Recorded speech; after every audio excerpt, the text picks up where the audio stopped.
ونضع الموازين القسط ليوم القيامة صدق الله مولانا العظيم.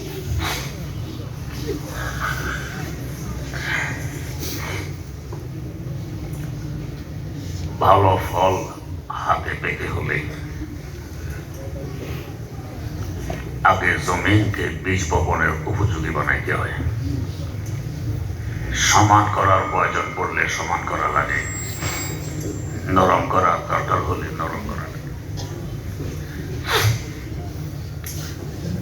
বীজ বোনানোর উপযোগী হলে জমিনে বীজ বপন করা হয়। চারা গজাইলে জানতে হয় চারার পরিচর্যা কিভাবে করা লাগবে না লাগবে। জানা অনুপাতে পরিচর্যা করার পর শেষমেশ হাতে ভালো ফল আসে।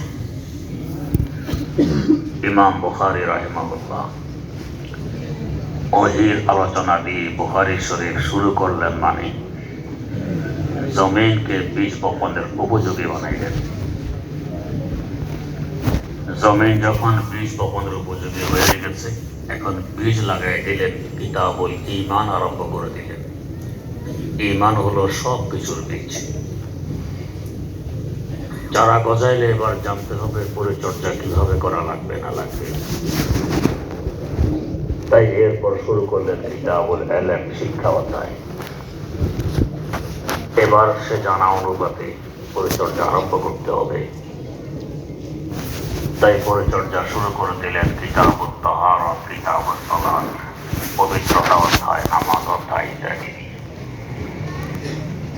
সর্বশেষ ফল হাতে আসে, তাই ফলের আলোচনার হাদিস দিয়ে কিতাব শেষ করে দিলেন।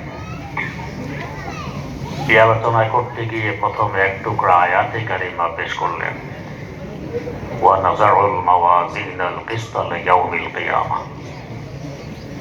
আল্লাহ রাব্বুল আলামিন বলেন, আমি কিয়ামতের দিবস ইনসাফের পাল্লা প্রতিষ্ঠা করব। কেন করবেন? আগে বলছেন, ওয়া আন্না আমালা বানি আদম ওয়া কওলুহুম ইউজান। আদম সম্প্রদায়ের আমল সমূহ এবং কথা মাপ দেয়া হবে। প্রশ্ন জাগে, আমলের দেহ নেই, কথার দেহ নেই, মাপ দিবে কিভাবে? উত্তর বড় সহজ। গরম ঠান্ডা দেহ নেই, আমরা মাপ দিই এখন তাপমাত্রা কত ডিগ্রি সেলসিয়াস। দেহবিহীন গরম ঠান্ডা মাপ দেয় একটি মেশিনের মাধ্যমে। মেশিনটি আবিষ্কার করেছে আমাদের ক্ষুদ্র ব্রেন। আমাদের ক্ষুদ্র ব্রেন যদি এমন মেশিন আবিষ্কার করতে সক্ষম হয় যে মেশিনের মাধ্যমে দেহবিহীন গরম ঠান্ডা মাপ দেয়া যায়, ব্রেনের আবিষ্কারক আল্লাহ রাব্বুল আলামিনের পক্ষে কি সম্ভব হবে না দেহবিহীন আমল সমূহ এবং কথা মাপ দিয়ে দিতে? নিঃসন্দেহে সম্ভব হবে। পাল্লাটি প্রতিষ্ঠা করবেন কোথায়? প্রতিষ্ঠা করবেন বিচারালয়ের সামনে। বিচারালয় কোথায়? বিচারালয় হাসর মাঠে। হাসর মাঠ কোথায়? হাসর মাঠ অন্য কোথাও নয়, আমরা যেই জমিনে বসবাস করছি এই জমিনই হবে হাসর মাঠ। তবে এখনকার জমিন আর তখনকার হাসর মাঠে তিনটি ব্যবধান থাকবে। এক নম্বর ব্যবধান, এখন এই জমিনের আয়তন প্রায় 20 কোটি বর্গ মাইল। আমাদের কারো আগমন ঘটে তো কারো প্রস্থান ঘটে, এতে করে থাকার জায়গা হচ্ছে। যদি কেউ বিদায় না নিত সবাই থেকে যেত, চলাফেরা তো পরের কথা, হয়তো দাঁড়ানোরও জায়গা মিলত না। কিয়ামতের মাঠে তো সকল মানুষ একসাথে সমবেত থাকবে। এর পাশাপাশি সকল জীবজন্তু উপস্থিত থাকবে, তো জায়গা হবে কিভাবে? ফেরেশতারা জমিনের চতুর্দিক দিয়ে শিকল লাগিয়ে টেনে জমিনকে কোটি কোটি গুণ বড় বানাই ফেলবে। প্রশ্ন জাগে, টান দিলে লম্বা হওয়া হলো রবারের বৈশিষ্ট্য। মাটি টান দিলে ভেঙে যায়, লম্বা হয় না। উত্তর বড় সহজ। রবারকে টান দিলে লম্বা হয়, এই বৈশিষ্ট্য দিয়েছেন আল্লাহ রাব্বুল আলামিন। যে আল্লাহ রবারকে টান দিলে বড় হওয়ার বৈশিষ্ট্য দিতে পারেন, এ আল্লাহ মাটিকেও টান দিলে বড় হওয়ার বৈশিষ্ট্য দিতে পারেন। বিচারালয় হবে বর্তমান যে জায়গাকে আরাফার ময়দান বলা হয়, এই জায়গা হবে বিচারালয়। জমিন যে হারে বড় হবে, আরাফার ময়দানও ওই হারে বড় হবে। এখন তো আরাফার ময়দানের আয়তন মাত্র 12 বর্গ মাইল, তখন অনেক বড় হয়ে যাবে। এটা হবে বিচারালয়। এখানে একটি প্রাসঙ্গিক কথা, যদি কোনো আসামি এমন হয় বাস্তবেই সে অপরাধী, সপক্ষে কোনো সাক্ষী নেই, বিপক্ষে সাক্ষী আছে, বিচারক ঘুষ খায় না, এই আসামির বাঁচার উপায় কি? একমাত্র উপায়, কোন প্রকার যদি চোখের পানি ঢেলে দিয়ে আবেগ সহকারে বিচারকের সামনে কিছু কথা তুলে ধরে তার মন নরম করা যায়, তবেই বাঁচা যাবে। এছাড়া বাঁচার আর কোনো উপায় নেই। আমাদের মধ্যে আমরা কি আছি যারা আল্লাহ রাব্বুল আলামিনের কোর্টের আসামি নই? অহরহ গুনাহ হইতেই থাকে। আমাদের অঙ্গ পর্যন্ত সাক্ষী দিবে আমাদের বিরুদ্ধে। বিচারক স্বয়ং রব্বুল আলামিন, বাঁচার উপায় কি? একটি উপায় আছে, যদি বিচারকের মন নরম করা যায়।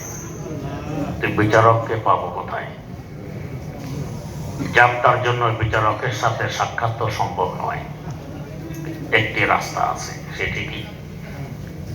কোর্টে যদি বারবার আসা যাওয়া করে, এক সময় না এক সময় বিচারকের দৃষ্টি পড়বে, কৌতূহল হবে জেনে নেয়া এই লোকটি বারবার কোর্টে কেন আসে। তাকেই কখনো না কখনো জিজ্ঞেস করে বলবে, তুমি বারবার কোর্টে কেন আসো?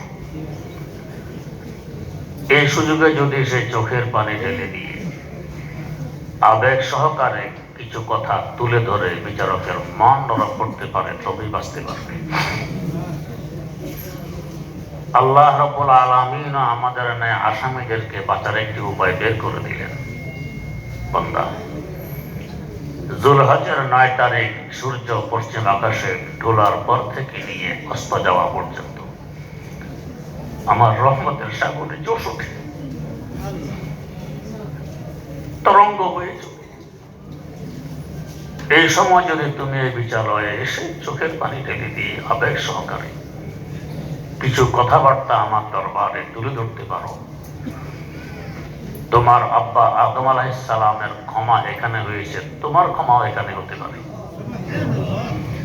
এই লক্ষ্যে আল্লাহ পাক প্রতি বছর লক্ষ লক্ষ মুমিন মুসলমান এই মাঠে ডেকে নিয়ে যান। আল্লাহ রাব্বুল আলামিন আমাদের সকলকে উক্ত সময়ে ওই মাঠে বারবার হাজিরি দেওয়ার তৌফিক দান করুন। আমিন। পাল্লাটি ধরবেন হযরত জিবরিল আমিন আলাইহিস সালাম। পাল্লাটি হবে অসাধারণ বড়। পাল্লার এক একটি টুকরি এত বড় হবে, 7 তবক জমিন ও আসমান যদি একটি টুকরিতে তুলে দেয়া হয়, এগুলো সব টুকরির ভিতরে ডুবে যাবে। টুকরি হবে আরো বড়।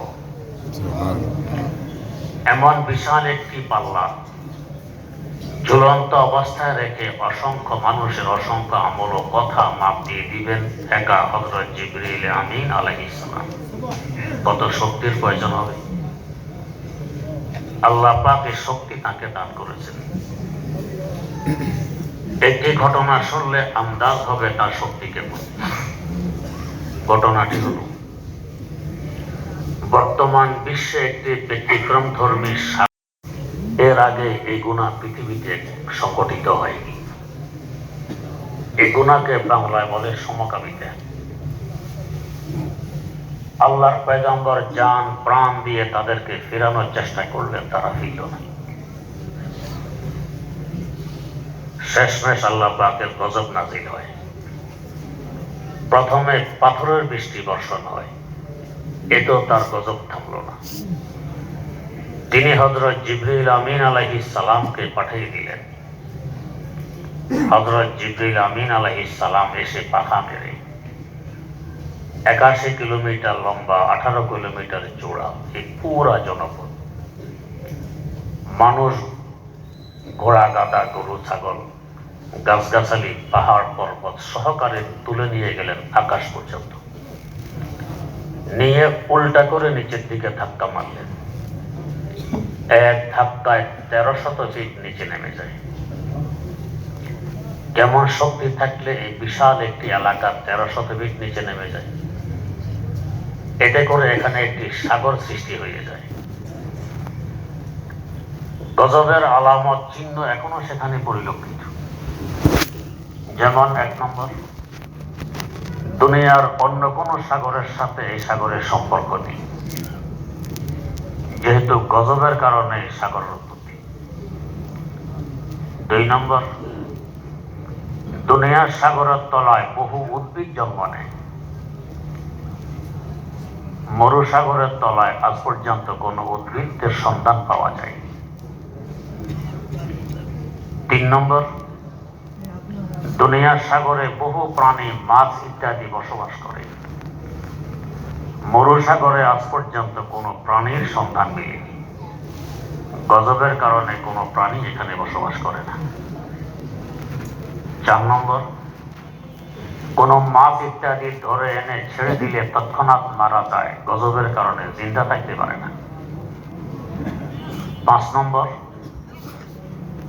পানি দেখতে দেখা যায় স্বচ্ছ, পরিষ্কার, কিন্তু গোসল করে উঠলে এক প্রকার রাসায়নিক বস্তু দেহে চিমটে ধরে, সাবান, শ্যাম্পু দিয়ে পরিষ্কার করাও কঠিন হয়। 6 নম্বর, দুনিয়ার সাগরের পানির লেয়ার, পানির পিঠ যেখানে, এই সাগরের পানির পিঠ এর থেকে 1300 ফিট নিচে। 7 নম্বর, দুনিয়ার সাগরের পানি লবণাক্ত, লবণের মাত্রা থাকে 3 থেকে 6%, এই সাগরে লবণের মাত্রা 26%। তাই এই সাগরের নাম বাংলায় বলে মরুসাগর, আরবিতে বলে আল বাহরুল মাইয়িত কিংবা বাহরুল লুত, ইংরেজিতে বলে ডেড সি। এই ইতিহাস যে শুধু মুসলমানরা জানে তা নয়, ইহুদি খ্রিস্টানেরাও জানে। এরপরেও ঈমান না থাকলে যা ঘটে, যে গুনাহের কারণে বিশাল জনপদ সাগরে পরিণত হয়ে গেছে, তাদের চিহ্ন মাত্র এখন বাকি নেই। পশ্চিমা বিশ্ব ইহুদি খ্রিস্টানেরা ওই গুনাহে মারাত্মকভাবে লিপ্ত। ফলস্বরূপ আরেকটি গজব তাদের উপর নাজিল হয়, এইডস নামক রোগ। ৯৭,০০০ লক্ষ লক্ষ যুবক যুবতী তাদের দেশে এ রোগে আক্রান্ত হয়ে ধুকে ধুকে মারা যাচ্ছে। আজ পর্যন্ত রোগের কোন চিকিৎসা আবিষ্কার হয়নি, হয়তো হবেও না। তারা তো এই গজবে নিপতিত। মুসলিম জাহানকে আল্লাহ রাব্বুল আলামিন এখনো হেফাজত করেছেন, এই রোগ থেকে এখনো মুসলিম জাহান প্রায় মুক্ত। এরা চায় মুসলমানরা গজবে নিপতিত হোক। আমরা একা কেন গজবে থাকবো, এদেরকে নিয়ে থাকি।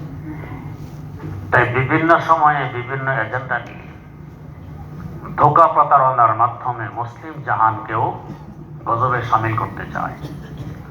যেমন বর্তমানে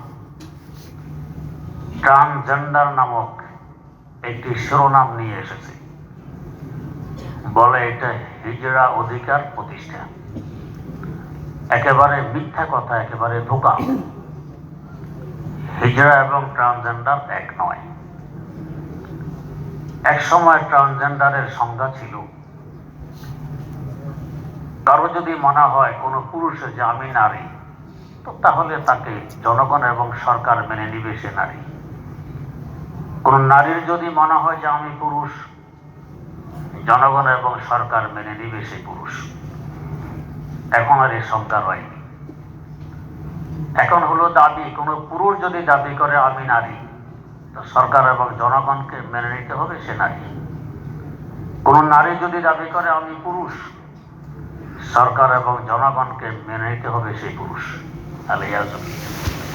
এতে করে উদ্দেশ্য সমকামিতার রাস্তা প্রশস্ত হওয়া, সুগম হওয়া। আল্লাহ রাব্বুল আলামিন মুসলমানদেরকে সজাগ থাকার তৌফিক দান করুন। আমিন। বলার উদ্দেশ্য হযরত জিবরিল আমিন আলাইহিস সালামের শক্তি। এই যে সাগরটি জর্ডানে অবস্থিত, সেখানেও এখন এই গুনাহ খুব সংগঠিত হচ্ছে। আল্লাহ হেফাজত করুন। অথচ আল্লাহ পাক এই গুনাহটি যেমন নিম্নমানের, গুনাহের আবিষ্কারকদের বস্তিকেও নিচু বানাইয়ে হৃদয়ে ইবরত শিক্ষা গ্রহণকারী চোখের জন্য একটা বাস্তব নমুনা রেখে দিলেন যে দেখো গুনাহটি কত নিম্নমানের। আল্লাহ, ঈমান না থাকলে যা হয় তাই হচ্ছে। আল্লাহ হেফাজত করুন। কত সময় লাগবে সমস্ত মানুষের আমলগুলো মাপ দিতে? খুবই অল্প সময়ে মাপজোপ শেষ হয়ে যাবে। অসংখ্য কোটি কোটি মানুষের অসংখ্য কথা, অসংখ্য আমল মাপ দিবে অল্প সময়ে কিভাবে শেষ হবে? একটা হলো সকল মানুষের আমল মাপ দেয়া হবে না। হাসর মাঠের মানুষগুলো 3 ভাগে বিভক্ত হবে। এক ভাগ হবে এদের ঈমান আছে, নেক আমল আছে, কোনো গুনাহ নেই, এদের আমল মাপ দেওয়ার প্রয়োজন পড়বে না, বিনা মাপে এরা জান্নাতে চলে যাবে। সুবহানাল্লাহ। আল্লাহ করুন আমরা সকলে এদের অন্তর্ভুক্ত হই। আমিন। এরা হবে 1 নম্বর নবীদের জামাত আলাইহিমুস সালাতু ওয়াস সালাম। আহলুস সুন্নাহ ওয়াল জামাতের আকীদা সকল নবী নিষ্পাপ মাসুম, বিনা হিসাবে জান্নাতে যাবে। 2 নম্বর সাহাবায়ে কেরাম রাদিয়াল্লাহু আনহুমের জামাত। আহলুস সুন্নাহ ওয়াল আকীদা ওয়াল জামাতের আকীদা ও বিশ্বাস সকল সাহাবী জান্নাতি। তাদের কোনো পদস্খলন যদি কখনো ঘটেও থাকে আল্লাহ পাক সব ক্ষমা করে দিয়েছেন। সাহাবায়ে কেরামের ব্যাপারে আহলুস সুন্নাহ ওয়াল জামাতের আকীদা সম্পর্কে মুফতি আজম বাংলাদেশ আল্লামা মুফতি মোহাম্মদ ফয়জুল্লাহ রাহিমাহুল্লাহ তাআলা বান্দানামায়ে খাকিতে উল্লেখ করেছেন, কুল সাহাবা আদেলান আয়ারে জান জান্নাতি হস্তাম দে বেশক জুমলা শাহ। সকল সাহাবী জান্নাতি। দর হকে শাহ বদগুমানি হামাকুন নিজ গাহে বদজবানি হামাকুন। অতএব তাদের সাথে কখনো সমালোচনা করবে না, বদগুমানি করবে না, তাদের কিছু হবে না, ধ্বংস হবে তুমি নিজে। জুমলা লফজে শায়ে শাম আর হুসনে দাম নসে কুরআন ও হাদিস আমুদবর। 3 নম্বর ওই সমস্ত ভাগ্যবান ব্যক্তিবর্গ যারা মারা যাওয়ার আগে তওবা করে গুনাহ খাতা ক্ষমা করাইতে সক্ষম হয়েছে, এরা বিনা হিসাবে জান্নাতে যাবে। সুবহানাল্লাহ। 4 নম্বর পাগলের হিসাব নিকাশ হবে না। 5 নম্বর অপ্রাপ্ত বয়স্ক ছেলে মেয়ে বালেগ হওয়ার আগে যারা মারা গেছে এরা বিনা হিসাবে জান্নাতে যাবে। যাবে তো যাবে, তাদের আব্বা আম্মাকে সাথে নিয়ে যাবে। ছোট বাচ্চা কতগুলো যদি একত্রিত হতে পারে তো কি করে? আপনাদের মতো চুপচাপ বসে থাকে? লাফাল কিলাকিলি চিল্লা পাল্লা হয়ে হলো, এটা এদের বৈশিষ্ট্য, দোষ নয়, এদের বৈশিষ্ট্য। হাসার মাঠা নাকি এরা এই অবস্থা করবে? সামনে অবস্থা কি ভয়াবহ বোঝার মতো তো যোগ্যতা নেই, ছোট মানুষ, সেখানে লাফাল দৌড়াদৌড়ি হয়ে হলো। আল্লাহ পাক ফেরেশতাদেরকে বলবেন এদেরকে জান্নাতে পৌঁছিয়ে দিয়ে আসো, তবেই তো হাসর মাঠটা শান্ত হবে। এদেরকে নিয়ে রওনা করলে জিজ্ঞেস করবে আমাদেরকে কোথায় নিয়ে যাওয়া হচ্ছে, কোথায় আসছে? তা আমরা তো একা কোথাও যাই না। ছোট বাচ্চারা পিতা মাতা ছাড়া একা যায় না। কি করতে হবে? আমাদের সাথে আমাদের পিতা মাতাকেও দিতে হবে। ওদের তো হিসাব কিতাব আছে, দেরি হবে। তাহলে আমরা এখানে আছি, যাচ্ছি না কোথায় বাসা। আল্লাহ পাক বলবেন যাও, এদের আব্বা আম্মার সহকারে এদেরকে জান্নাতে পৌঁছিয়ে দেওয়া। কানজুল উম্মাল একটি বিশাল হাদিসের কিতাব, ফেরেশ সহকারে 18 খণ্ডের কিতাব। এই কিতাবে একটি হাদিস পড়েছি, একটি গোশতের টুকরা যদি গর্ভপাত হয়, এটাও তার আব্বা আম্মাকে সাথে নিয়ে জান্নাতে যাবে। আরেক সম্প্রদায় হবে এদের ঈমান নেই, এরা বিনা হিসাবে জাহান্নামে যাবে, আলিয়াযু বিল্লাহ। এরা কাফের, মুশরিক, নাস্তিক, মুরতাদ, দাহারি ইত্যাদি। আরেক সম্প্রদায় হবে এদের ঈমান আছে, নেকামল আছে, বদামল আছে। এদের নেকামল বেশি নাকি বদামল বেশি, এদেরকে বোঝানোর জন্য মাপ দেওয়া হবে। আল্লাহ পাক তো এমনি সব বুঝেন। এদের আমল মাপ দিতে গিয়ে এরা 3 ভাগে বিভক্ত হবে। এক ভাগ হবে এদের নেকি বেশি, বদি কম। নেকির পাল্লা হবে ভারী, বদির পাল্লা হবে হালকা। নেকির বরকতে এদের বদিগুলোকে আল্লাহ পাক নেকি দিয়ে পরিবর্তন করে এদেরকে জান্নাত দিয়ে দিবেন। সুবহানাল্লাহ।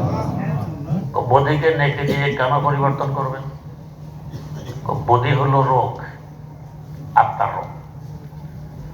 রোগ যতক্ষণ দেহে থাকে, হাসপাতাল থেকে ডাক্তার রিলিজ দেয় না, বাড়ি আসতে দেয় না। রোগ নিরাময় হয়ে গেলে এরপরে বাড়ি আসার প্রশ্ন। জান্নাত তো আমাদের আসল বাড়ি, আদি বাসস্থান, ওখানেও রোগ নিয়ে যাওয়া যাবে না। তা আমল নামা থেকে কেটে দিলেই তো হয়। কেটে দিলে আমল নামা অসুন্দর দেখায়। আমার আল্লাহ সুন্দর পছন্দ করেন সুন্দরকে। মিটিয়ে দিলে এটাও দৃষ্টিকটু। পরীক্ষার কাগজে যদি ছাত্র 2 ইঞ্চি লেখে, 3 ইঞ্চি খালি, 3 ইঞ্চি লেখে, 5 ইঞ্চি খালি, যেমন দৃষ্টিকটু, মিটিয়েও দিবেন না। তাই এদের বদিগুলোকে নেকে দিয়ে পরিবর্তন করে সুন্দর আমলনামা সহকারে এদেরকে জান্নাতে পাঠিয়ে দেওয়া হবে। আর এক সম্প্রদায় হবে এদের বদি বেশি, নেকি কম। এরা এদের বদি পরিমাণ শাস্তি ভোগ করার জন্য জাহান্নামে যাবে। শাস্তি ভোগ হয়ে গেলে জাহান্নাম থেকে বের করে কিভাবে জান্নাতে পাঠানো হবে, এই বুখারী শরীফে ঈমান অধ্যায়ে বিস্তারিত আলোচনা আছে। আরেক সম্প্রদায় হবে নেকি বদি সমান। এদের ব্যাপারে এক বর্ণনা, এরা জান্নাত জাহান্নামের মধ্যবর্তী স্থানে থাকবে, যাকে আরাফ বলা হয়। নেকির বরকতে জান্নাতের কিছু সুখ শান্তি ভোগ করবে, বদির কারণে জাহান্নামের কিছু অশান্তি ভোগ করবে। তবে ওদের ব্যাপারে আমরা আরেকটি আশা পোষণ করতে পারি, সেটি হল, যদিও নেকি বদি সমান, নেকি হয় জালেবে রহমত, রহমতকে আকর্ষণ করে নেকি, আর গজবকে আকর্ষণ করে বদি। নেকি বদি সমান হওয়ার কারণে আকর্ষণ শক্তি তো সমান, কিন্তু আরশে মুআল্লার উপরে লেখা আছে গালাবাত রহমতি গজব। আল্লাহ পাক বলেন, আমার রহমত আমার গজব থেকে অনেক বেশি। রহমত বেশি হওয়ার কারণে নেকির দিকে রহমত আসবে বেশি, বদির দিকে গজব আসবে কম। ফলে নেকির পাল্লা হবে ভারী, বদির পাল্লা হবে হালকা। আশা করি এদের বদিগুলোকে আল্লাহ পাক নেকি দিয়ে পরিবর্তন করে এদেরকে জান্নাত দিয়ে দিবেন। সুবহানাল্লাহ। হিসাব হবে অতি অল্প সময়ে, তা কি করে সম্ভব? এখন তো বুঝাইতে সুবিধা। আগের যুগের মুরব্বীরা, দাদি নানি, এরা গন্ত কিভাবে ঘন্টা ঘন্টা করে। 5 ঘন্টা হলে এই হলো 1 কুড়ি। এর উপরে গণনা জানতো না, জানার প্রয়োজনে পড়তো না। এই 1 কুড়ি গণনা করতো এরা আধা ঘন্টা সময় ব্যয় করত। দাদি 1 কুড়ি সুপারি বাজারে পাঠাবে পান খরিদ করার জন্য, আধা ঘন্টার সময় ব্যয় করে 5 ঘন্টা গনে 1 কুড়ি ঠিক করছে। নাতিকে ডেকে বলে, ভাই এগুলো বাজারে নিয়ে বিক্রি করো, আমার জন্য পান খরিদ করে আনো। সতর্কতামূলক আবার একটু গনে দেখো তো আমার গণনা ঠিক হলো কিনা। নাতি গনে দেখে 2টা বেশি। নাতি বড় চালাক, বলে দাদি 2টা দেখি কম। দাদি আরো 2টা দেয়। চালাকি করে 1 ঘন্টা বেশি নিয়ে গেছে। 1 কোটি বিক্রি করে দাদির পান খরিদ করে 1 ঘন্টা বিক্রি করে বুট বাদাম। এই দাদিকে যদি বলা হইতো, দাদি তুমি 1 কোটি গণনা করতে আধা ঘন্টার সময় লাগিয়েছো, এরপরে লস দিয়েছো 1 ঘন্টা। 1 কোটি গণনা করতে হতো, আধা ঘন্টা সময় লাগবে না। দাদির জীবনে বিশ্বাস করতো, বলতে এগুলো পাগলের কথা। কিন্তু এখন যারা ব্যাংকে গেছেন কিংবা কোন কোম্পানির কাউন্টারে গেছেন, কত প্রকারের মেশিন। কোন মেশিন আছে বান্ডেল ঢুকিয়ে দিলে গনে দেয়, কোন মেশিন আছে বান্ডেল ঢুকানো লাগে না, টাকা ছেড়ে দিলে সে গনে দেয়, ভুল হয় না। কয়েক ঘন্টার কাজ কয়েক মিনিটে করে ফেলছে। এই মেশিনটি আবিষ্কার করেছে আমাদের ক্ষুদ্র ব্রেন। আমাদের ক্ষুদ্র ব্রেন যদি এমন মেশিন আবিষ্কার করতে সক্ষম হয় যে মেশিনের মাধ্যমে কয়েক ঘন্টার কাজ কয়েক মিনিটে সমাধা করা যায়, ব্রেনের আবিষ্কারক আল্লাহ রাব্বুল আলামিনের পক্ষে কি সম্ভব হবে না কোটি কোটি বছরের হিসাব কয়েক সেকেন্ডে শেষ করে দিতে? সম্ভব। এরপর ইমাম বুখারী একটি প্রশ্নের উত্তর দিলেন। প্রশ্নটি হলো, আয়াতে কারিমার অনুবাদ করা হয়েছে ওয়া নাযাউল মাওয়াজিনাল কিসতা লিয়াউমিল কিয়ামা, আমি কিয়ামতের দিবস ইনসাফের পাল্লা প্রতিষ্ঠা করব। ইনসাফ হলো কিস্ত শব্দের অর্থ, তার অনুবাদ। প্রশ্ন জাগে, কিস্তের আবেদনিক অর্থ হলো জুলুম, অত্যাচার। এই হিসাবে আয়াতের অর্থ দাঁড়ায় আমি কিয়ামতের দিবস জুলুমের পাল্লা প্রতিষ্ঠা করব। আমরা অনুবাদ করলাম ইনসাফের পাল্লা প্রতিষ্ঠা করব, উল্টো অনুবাদ তো বলতে নয়। এক ওয়াজ করতেছিল, নতুন ওয়াজ বলবে জমিন, বলে ফেলেছে আসমান, তো বললেন আসমান ইয়ানি জমিন। ওলামায়ে কেরাম বুঝবেন আসমান ইয়ানি জমিন বলা বই। পুরুষ ইয়ানি নারী, দিন ইয়ানি রাত, এটা তো হয় না। দিনের অনুবাদ রাত দিয়ে করা কি হইল? পুরুষ অনুবাদ নারী দিয়ে করা কি হইল? তো জুলুমের অনুবাদ করলে ইনসাফ দিয়ে বৈধ হইল কিভাবে? ইমাম বুখারী রাহিমাহুল্লাহ 2টি উত্তর দিলেন। একটি উত্তর দিলেন মানকুলি, একটি দিলেন মাকুলি। মানকুলি উত্তর দিলেন ইমাম তাফসীর হযরত ইমাম মুজাহিদ রাহিমাহুল্লাহ তাআলার উদ্ধৃতিতে। ক্বালা মুজাহিদ আল কিসতাসু আল আদলু বির-রুমিয়া। আয়াতে কারিমার কিসত শব্দ কিসতাস থেকে নির্গত। কিসতাসের অর্থ যে শুধু আরবিতে ইনসাফ হয় তা নয়, রুমি ভাষায়ও ইনসাফ হয়। আরবিতে এমন বহু শব্দ আছে বিপরীতমুখী অর্থ রাখে। যেমন ওলামায়ে কেরাম জানেন আয়াতে কারিমা ওয়া ইয়াতারাব্বাসনা বিআনফুসিহিন্না সালাসাতা কুরু, তালাক প্রাপ্ত নারী 3 কুরু ইদ্দত পালন করবে। কুরুর অর্থ তুহুর হয়, কুরুর অর্থ হায়জ হয়, পবিত্রতা হয়, নাপাকির অবস্থা হয়, দ্বিমুখী অর্থ হয়। এখানেও কিস্তের অর্থ জুলুমও হয়, কিস্তের অর্থ ইনসাফ হয়। আরেকটি জবাব দিলেন মাকুলি, যুক্তিসঙ্গত জবাব। সেটা কি? ওয়ায়ুকালু আল কিসতু মাসদারুল মুকসিত ওয়া হুয়াল আদিল ওয়া আম্মাল কাসিত ফাহুয়াল জায়েজ। ওলামায়ে কেরাম বুঝবেন যে সুলাসি মুজাররাদ থেকে যদি কিসত শব্দ আসে তখন তার অর্থ হয় জুলুম। কাসিত কর্তাবাচক শব্দ, তার অর্থ জায়ের মানে জালেম। এখানে এসেছে সুলাসি মুজিদ ফি বাবে ইফরাল থেকে। মুকসিত বাবে ইফরালের কর্তাবাচক শব্দ। বাবে ইফরালের একটি খাসিয়ত ও বৈশিষ্ট্য আছে, সলবে মাখাস, সলবে মাবদা, মূল ধাতুকে দূরীভূত করা। মূল ধাতু হলো জুলুম, জুলুমকে দূরীভূত করলে সেখানে জায়গা নেই এসে ইনসাফ। তাই আয়াতের অর্থ হয়ে গেছে ইনসাফ, মূল অর্থ নয়। যেমন ওলামায়ে কেরাম মাসালা জানেন, রোজা রাখার যাদের শক্তি নেই তারা ফিরিয়ে দিবে। আল্লাহ পাক বলেন ওয়াল্লাযিনা ইউতীকুনা, যার রোজার শক্তি আছে সে ফিরিয়ে দিবে। উল্টা ইমাম সুয়ুতী রাহিমাহুল্লাহ তাফসীরে জালালাইন শরীফে লিখেছেন ওয়াল্লাযিনা লা ইউতীকুনা, মানে লা একটা যোগ করে দিলেন। এখন প্রশ্ন, আল্লাহ পাক বলেন ইউতীকুনা, ওলামায়ে কেরাম বোঝেন মুসলাতের সিগা, মুফাসসির বলেন লা ইউতিকুনাহু মুনফির সিগা। কিভাবে বইতে হয়? আল্লাহর সাথে ঝগড়া কি বই? যেমন আল্লাহ ক্ষমা করুন, কোন ওয়াইজকে দেখা যায় ওয়াজ মাহফিল করে লা ইলাহা, শ্রোতারা বলে ইল্লাল্লাহ, ঝগড়া। ওয়াইজ বলে এলা বলতে কেউ নেই, শ্রোতা বলে না হুজুর একজন তো আছে আল্লাহ। এটা হারাম, কবিরা গুনাহ হবে এই ধরনের জিকির। এখন তো আবার শুরুতে আরেও যোগ দেয়, আরে লা ইলাহা, তওবা তওবা, আরে লা ইলাহা, শ্রোতারা বলে ইল্লাল্লাহ। এটা হারাম, কবিরা গুনাহ, এটা বৈধ নয়। এই জিকির বললে পুরোটা বলো, না বললে নেই। তো এখানে আল্লাহ বলেন ইউতিকুনাহু, মুফাসসির বলেন লা ইউতিকুনাহু, এই ঝগড়া তো বৈধ নয়। তো আল্লাহ ইউতিকুনা কেন বললেন, মুফাসসির লা ইউতিকুনা কেন বললেন? এখানে আতাকা ইউতিকু বাবে ইফআলের সিগে, বাবে ইফআলের খাসিয়ত আর বৈশিষ্ট্য সববে মাখাস, মূল ধাতু দূরীভূত করা। ইউতিকুনার মূল ধাতু হলো তাকাত মানে শক্তি।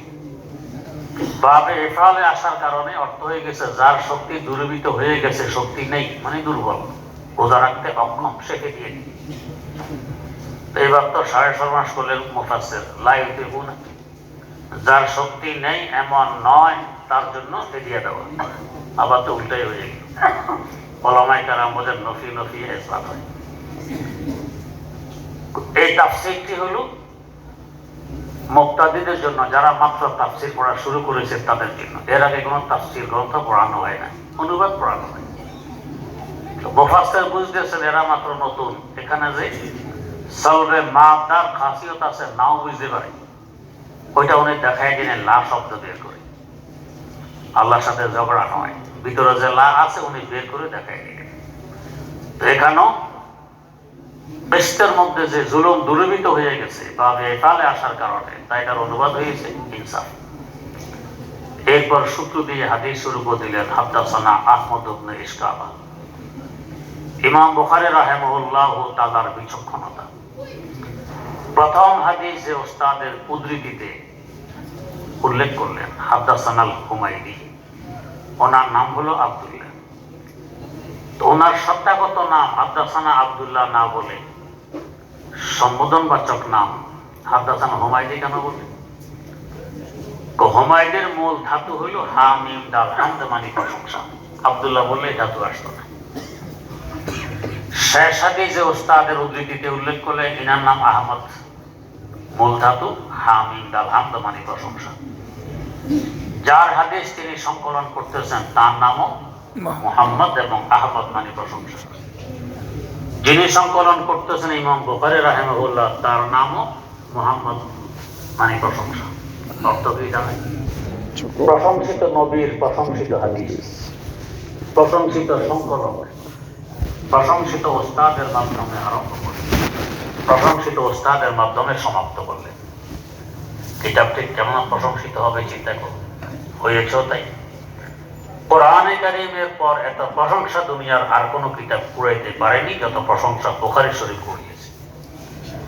এবং যারা এই কিতাব পড়বে, যারা পড়াবেন, এরাও হবে প্রশংসিত। হয়েছেও তাই।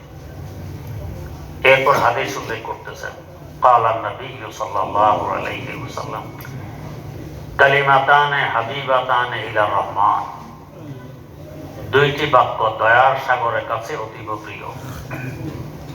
মানে এই দুই বাক্য অনুযায়ী যারা জীবন পরিচালনা করবে, দুই বাক্যের ওজিফা যারা পাঠ করবে, তারা হবে রহমানের কাছে অতীব প্রিয়, মাহবুবে খোদা। এখানে ইলাল্লাহ না বলে ইলার রহমান কেন বানাবে? হাসর মাঠের মুআমালা আল্লাহর রহমত ছাড়া কেউ না জানতে পারে, তাই ইলার রহমান।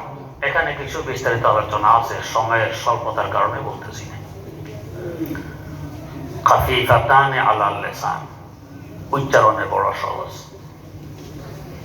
উচ্চারণও সহজ, আমল কিভাবে করব ওইটাও সহজ। বসে বসেও পাঠ করতে পারবে, দাঁড়ায় দাঁড়াইও পারবে, হাঁটতে হাঁটতেও পারবে, শুয়ে শুয়েও পারবে, বিনা ওযুতেও পারবে, এমনকি গোসল ফরজ থাকা অবস্থায়ও পারবে। কত সহজ! শুধুমাত্র পায়খানা প্রস্রাব করা অবস্থায় পারবে না, নাপাক কোনো জায়গা ময়লার স্তূপে পারবে না, লেট্রিনে গিয়ে পারবে না, কোনো অবস্থায় পারবে না। বাকি সব অবস্থায় পাবে। কোরবান যাওয়া চাই আল্লাহ রাব্বুল আলামিনের দয়ার উপর। যে বস্তুর প্রয়োজনীয়তা যত বেশি, ওই বস্তু তত সস্তা, সহজে মিলে যায়। বাতাস ছাড়া অক্সিজেন বিহীন আমরা 1 মিনিট বাঁচব না। বাতাস খরিদ করা লাগে না, ফ্রি। পানির অপর নাম জীবন, পানি ব্যতীত কোনো জীব জানোয়ার জিন্দা থাকতে পারে না। মাটি খুঁড়ল নিচে পানি,